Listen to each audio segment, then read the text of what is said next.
Yung mga nakita akong red spot dito sa mga juvenile natin. Yan. Hindi ko alam kung ano nangyari. Basta normal routine lang naman ginagawa natin. Daily water change, tapos heavy feeding. So second day na to nung na-observe ko. Yan. So one thing for sure, may something wrong dito sa water natin sa tank. Hindi ko alam kung anong nangyari. So possible nag-crash yung filter natin. Or na-contaminate yung water. I-check ko pa. Baka may dead fish na naipit sa filter. Yan, pag hindi tayo sigurado, ang gagawin natin, mag-test tayo ng water. Gagamit tayo ng test kit, yung API Freshwater Test Kit.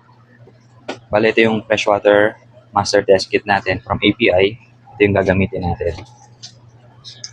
Importante ito, especially sa mga newbies, sa mga nagsisimula pa lang, hindi nyo pa masyado kabisado yung tamang water parameters. Yan, gamit kayo nito. Katulad dito sa situation ko, hindi ko sure kung ano yung nangyari sa water. So para mas ma-diagnose natin ng maayos, kailangan natin mag-test. So gagamit tayo nito. Basta make sure lang na yung expiration ng test kit nyo is hindi pa siya lagpas. So sa loob nitong test kit, yan, meron tayong mga bottles dito. Nakukuha niya, pwede natin dito ma-measure yung ammonia, yung nitrate, yung pH, tapos yung nitrite. So ang importante dito, syempre una, ammonia. Tapos, nitrate, and then nitrate. So, ito yung pinaka-importante masukat natin. Pero since magte-test na rin tayo, kukuha na rin tayo ng pH niya. Kukuha tayo ng sample sa tank, gamit tayo ng syringe.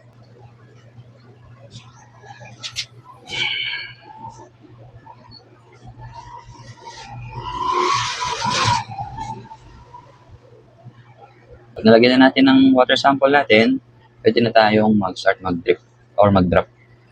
Unahin natin itong ammonia. Sundan nyo lang naman to. So, meron tayong bottle 1 and bottle 2. Basta nakalagay dyan kung ilan yung i-add nyo.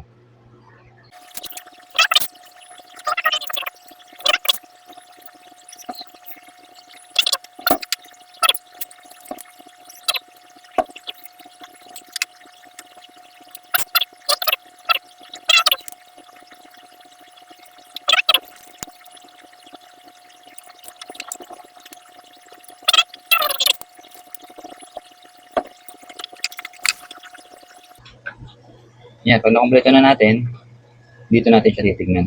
So, imamatch lang natin yung color niya, malalaman natin yung readings. So, ang target natin, dapat lahat yan 0 ppm. Ayun yung ideal. Antayin lang natin ng 5 minutes hanggang ma-fully mix na yung solution, mag-effect siya, tapos magre-reading na tayo. So, after 5 minutes, ayun na yung color niya.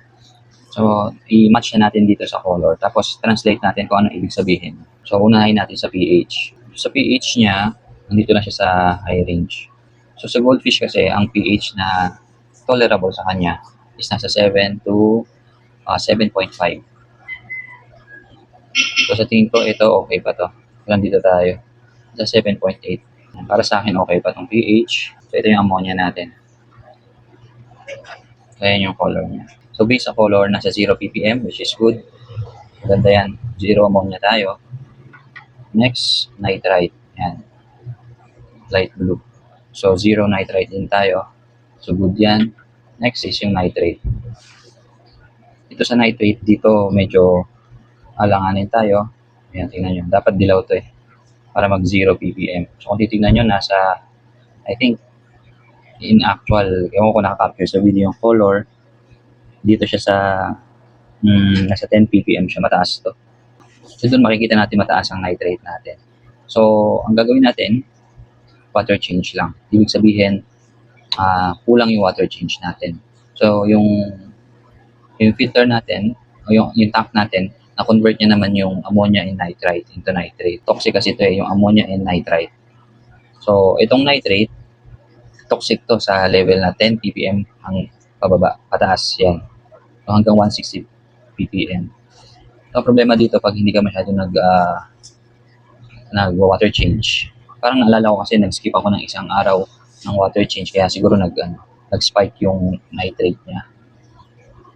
So, too late sa tank na yon, so naapektuhan na agad yung isda. Diba? So, yun ang kinagandahan nitong may test kit kayo kasi makikita nyo kung ano yung problema sa tank nyo. So, ito agad yung first step nyo. Mag-test kayo para malaman nyo kung anong gagawin nyo. First step, yung gagawin nyo. Hindi yung maggagamot agad kayo. Magamit kayo ng mga antibiotics. Para bumaba yung nitrate, water change lang. Tapos, less feeding muna hanggang sa makarecover yung mga fish. So, kung may mga questions pa kayo dito sa pag-test ng kit, pwede kayo mag-message or mag-leave ng comment sa video na to. So, available to sa ating mga shops, sa iba't ibang platform. Ipo-post ko yung link kung saan nyo siya mabibili. Okay? So, yun lang. Maraming salamat and happy fish keeping.